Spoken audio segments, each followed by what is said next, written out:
What's up, guys? This is Kephas.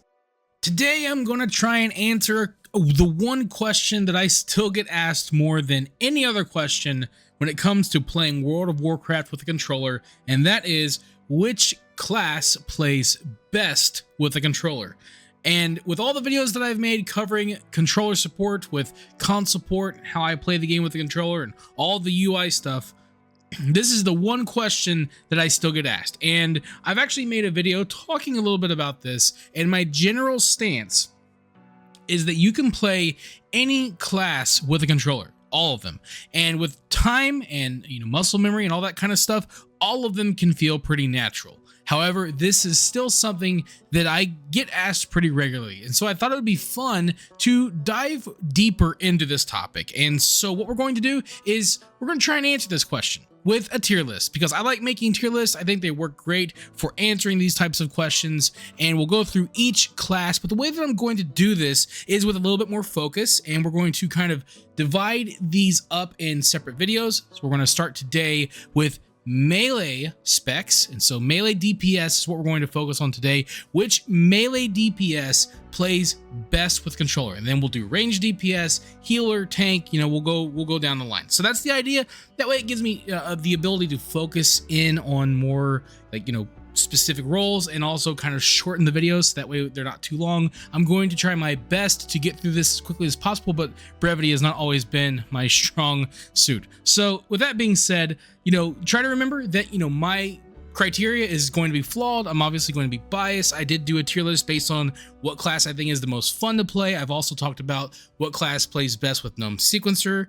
And so I'm going to be doing this assuming that you're using a setup similar to mine. Maybe you have about 30 action buttons hotkeyed on your controller, and I'm also assuming that you're not using an add-on like Gnome Sequencer to simplify or consolidate your rotation into fewer buttons. So assuming you want to play WoW with the controller, you're playing it like you're playing Final Fantasy 14. You're just playing the game, but with the controller. That's kind of the way I'm thinking. And with that being said, let's go ahead and try to get through this, and hopefully this will all make sense. So I think the tiers are pretty self-explanatory. We're going to ignore the top one with all this, because these are all the roles that we're not going to be talking about yet. So just easing things for me. But yeah, with that being said, let's go ahead and jump right into Havoc Demon Hunter. I think that Havoc Demon Hunter is by far one of the best specs, melee specs, to play with the controller. Maybe one of the best specs in general. This class feels really good in general to play with the controller. It feels very natural. It feels the most like playing a third-person action game. Like lately I've been playing a lot of Marvel Rivals, and honestly playing a Havoc Demon Hunter feels kind of similar to that in a weird way. There's just something about the way the class plays that pairs nice with the controller in my mind. There aren't too many abilities in your rotation, and of course this can be impacted by which talents you choose. There's some passive options, of course, and there you can even make some of your earlier abilities passive later on, so you have things like that going on as well. But even with a pretty solid set of abilities in your rotation, a lot of them have longer cooldowns, and so that kind of helps in my mind, because I don't have to put those at the ready on my hotkey, and so that kind of makes it a little bit easier there. But what I really like about this class is the movement, with Fell Rush, Vengeful Retreat. That works really well on a controller in my mind, because for me, I use D-pad up for Fell Rush and then D-pad down for Vengeful Retreat, and that just feels very natural. And with my ability to move move the camera around with the right joystick, it all just kind of feels very natural. Things like glide and double jumping feels natural with a proper jump button. So all of that just kind of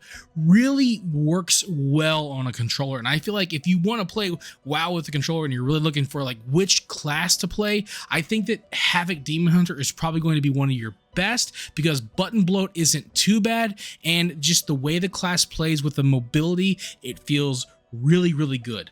Okay, so next up we have Feral Druid, and it's kind of the opposite.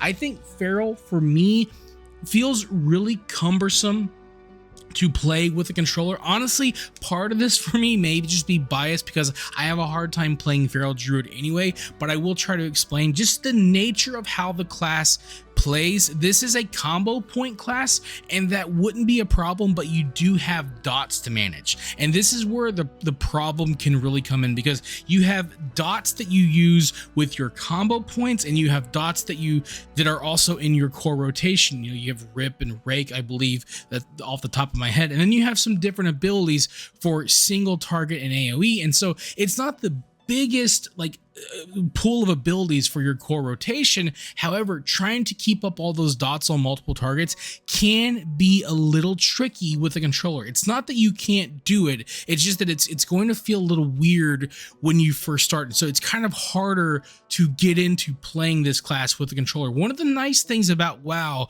is that it has this kind of like action targeting thing where it will naturally target what you're looking at, and this can be nice, and it can also be challenging as well, depending on the circumstances, because sometimes it can just quickly change your target, like willy-nilly without like a lot of control. On the other hand, you can also use tab targeting and other tools that console port has to try and help with targeting, but it's never going to be as like smooth as just using your cursor or like a mouse over kind of thingy. And so that's kind of where like doing the multi-dotting with multiple dots on multiple targets, using the word multiple there a lot, it can be a little bit tricky. But aside from that, it's not too bad. Like just playing the class is fine. Switching between stealth and in different forms, that's not hard. And even your utilities, things that you have at your disposal is pretty easy. But yeah, with the dotting and then just the level of complexity that comes with the class, I would say it's definitely one of the more cumbersome ones.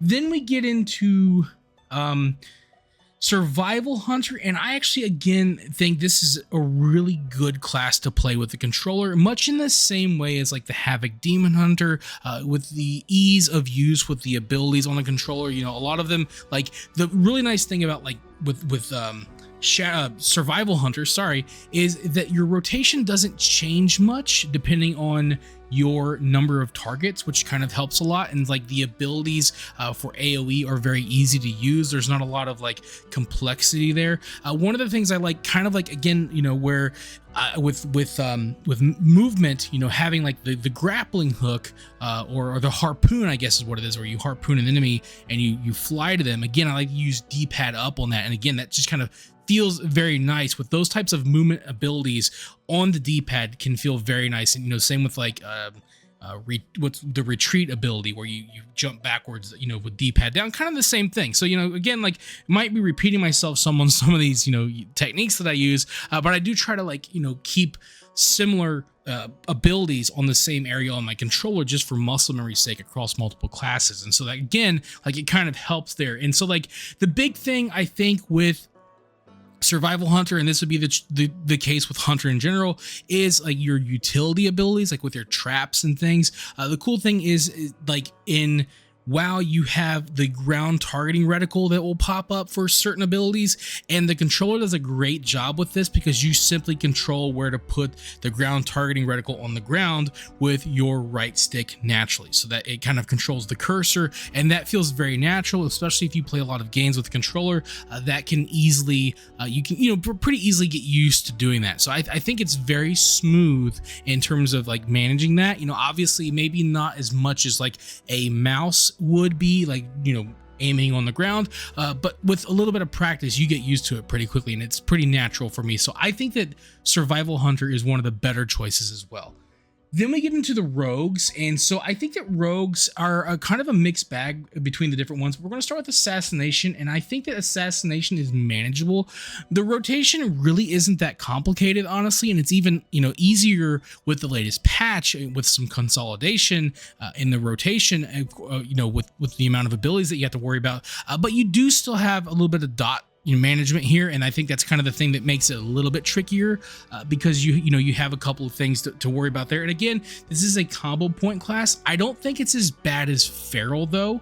And again, like, with all of your abilities, like your utility, it's all very easy to use. As long as you're kind of comfortable switching targets, it's not so bad. And so I think that Assassination is fairly simple. The nice thing about Assassination is the rotation isn't particularly large, so you kind of have that helping you out as well. And so overall, I think it's not so bad.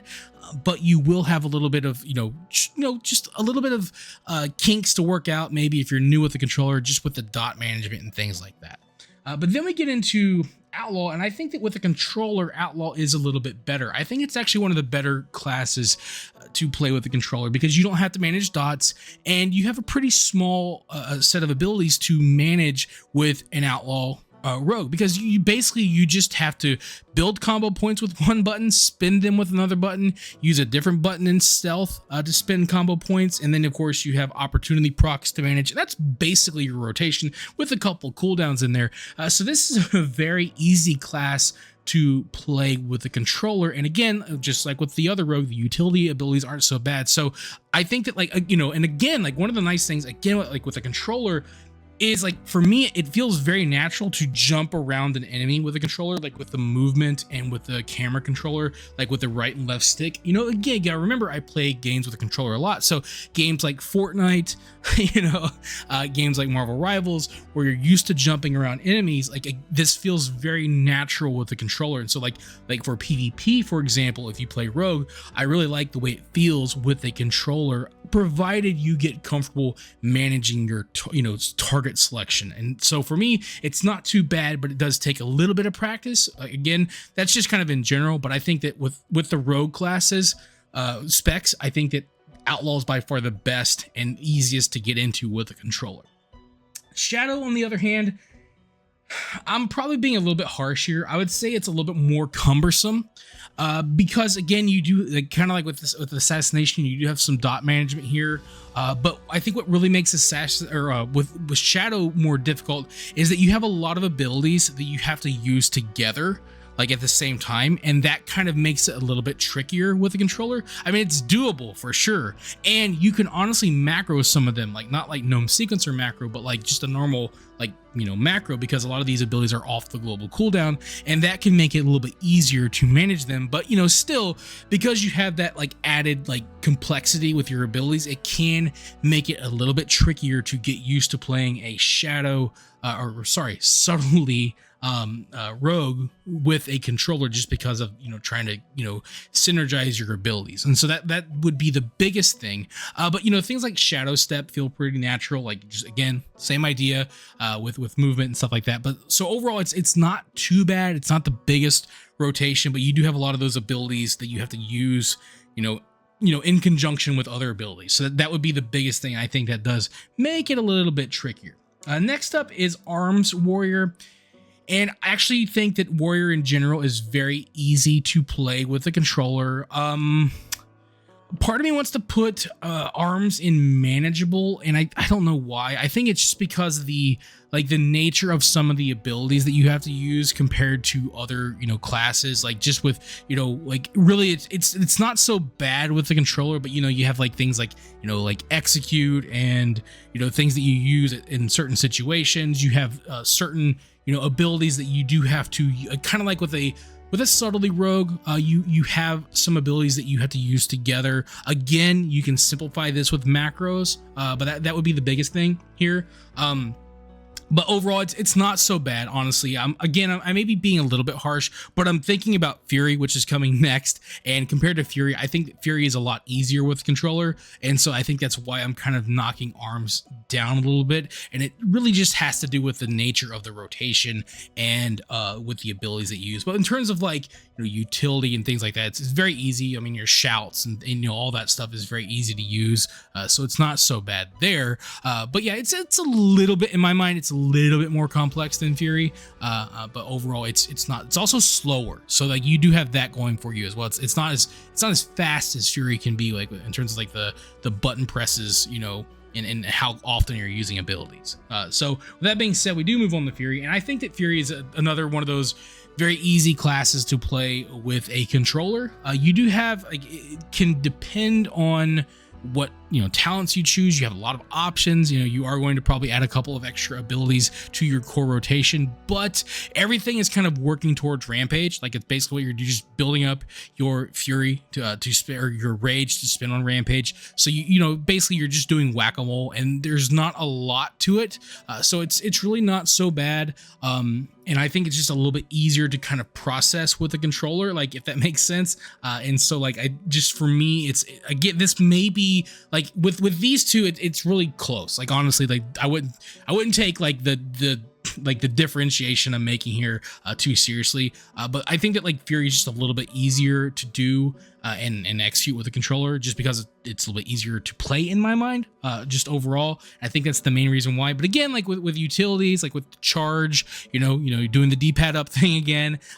Heroic Leap is pretty easy to use with a controller. That would probably be the hardest thing, I would say, is Heroic Leap for both of these specs, is just getting used to the ground targeting and putting that quickly when you're trying to use it would be the biggest thing. But again, like, with a little bit of practice, it's not so bad. So I think that Warriors are a pretty solid choice. They're not super difficult to play. The rotations are pretty straightforward, and there's not a lot going on as well. So, like, again, and again, it's melee, and you kind of have that third person action thing going on.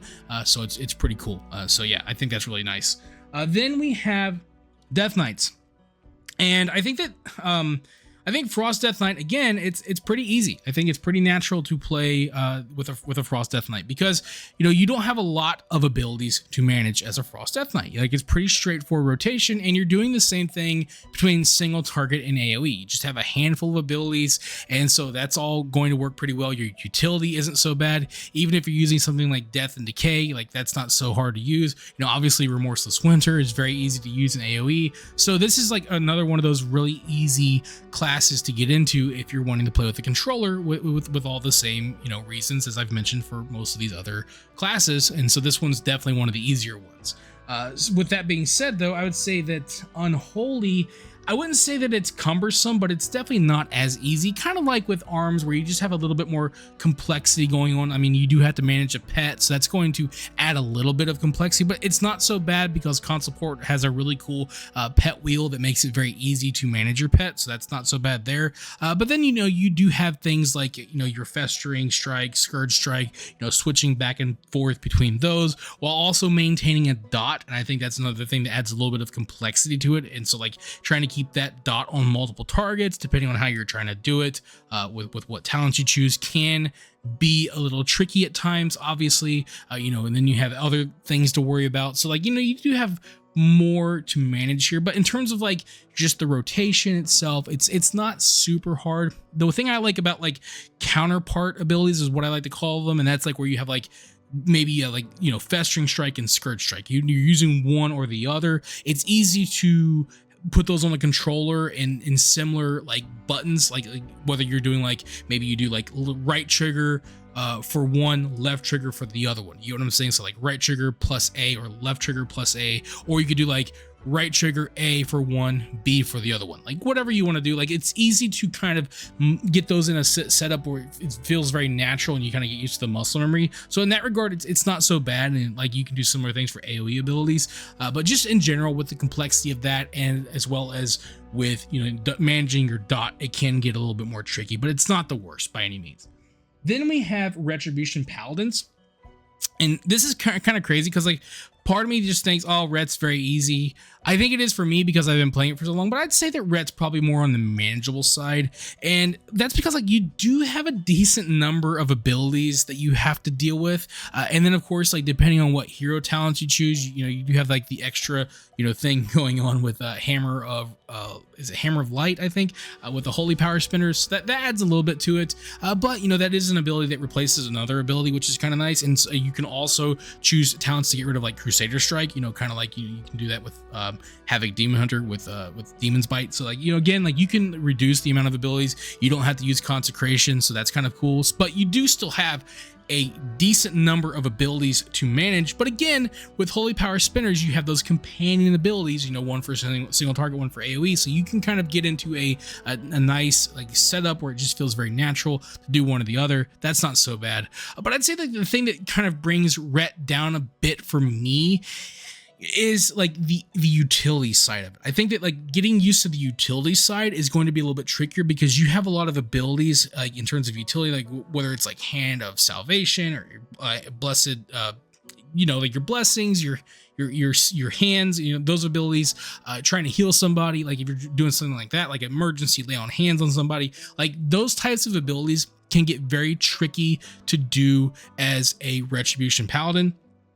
Because like managing your target, like your party frames, can get really challenging. Like, there are really good tools in console port that can help with this, but it's still a little bit cumbersome in my opinion, and it will take a little bit of getting used to because it's not something that's natively supported in the game, and it's the mod author doing an incredible job to try and make that aspect of gameplay feel very natural, but it's never going to feel as natural as just using your cursor, right? Like with a mouse. And so that's kind of the big thing. But like aside from that though, playing Ret's pretty fun, and you have to remember, like I didn't mention this at the beginning, but like I play the game pretty casually. I'm mostly a solo player. I do casual content, delves and like simple dungeons. I don't do anything crazy, so I'm looking at this from that perspective as well. And so for me, Red's pretty easy. But if you do think like a lot of group content, it can get a little bit more cumbersome when playing with controller. But I don't think it's the worst.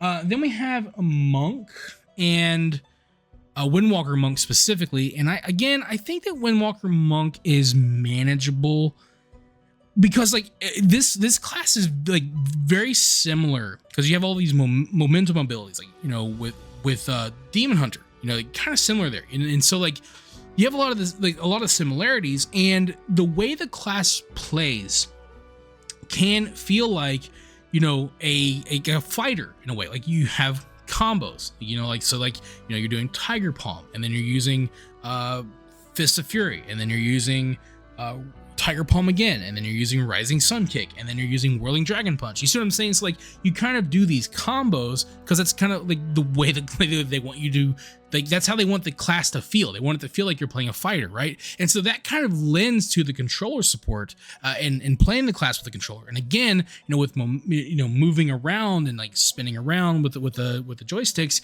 it does feel pretty natural. The big thing with this class that makes it a little bit trickier is because you have a lot of abilities to manage, and it's not as bad now because some of these abilities can be turned into passive abilities, but even then you're adding a lot to your rotation. You do have a lot going on, and so because of the sheer number of abilities, it can get a little bit bloated, but it's not too bad. It just takes a little bit more, I think, kind of like with Ret, like it just takes a little bit more to get used to and kind of like remember all those buttons, because you're definitely going to probably have to use more than one trigger to manage your rotation, and I think that's kind of where it gets a little bit trickier. But in terms of like once you get there, it feels very natural because like moving around and doing all the stuff, rolling around and like flying serpent kick, all that feels great, and it's really fun to play this class with the controller once you get the hang of it. So then we get into Enhancement Shamans. You have to understand, Enhancement Shaman is one of my favorite classes to play, but I definitely think it's one of the more challenging ones to play with controller. And it's not because of like utility or anything, it's purely because of the button bloat. This is definitely one of the most hefty classes to play right now in terms of the amount of buttons that you have to manage. And it really depends, again, like it depends on what your build is, but regardless of what route you go, you're probably adding a good number of buttons to your rotation, and that can add a lot more complexity. Now, some of these buttons, they do have longer cooldowns, so that can help a lot, but a lot of them don't. A lot of them have fairly short cooldowns, and so that can certainly add to the kind of like feeling overwhelmed at first, just trying to get your muscle memory down and remembering where all these buttons are on your action bar and using the appropriate buttons. So it's like Monk, but a little bit worse. And then you also have to manage your Maelstrom, and doing single target and AoE for that, and that can even get more complex with different talents. So that's really the big thing there, is just the complexity with that kind of stuff. But like in terms of like using totems, easy. It's no different than like whether it's like a totem you place at your feet or it's one that kind of works like a hunter trap, like with the ground targeting. It's not so bad. So like in that regard, it's fine. But just the sheer number of buttons is what's going to make it a little bit more challenging.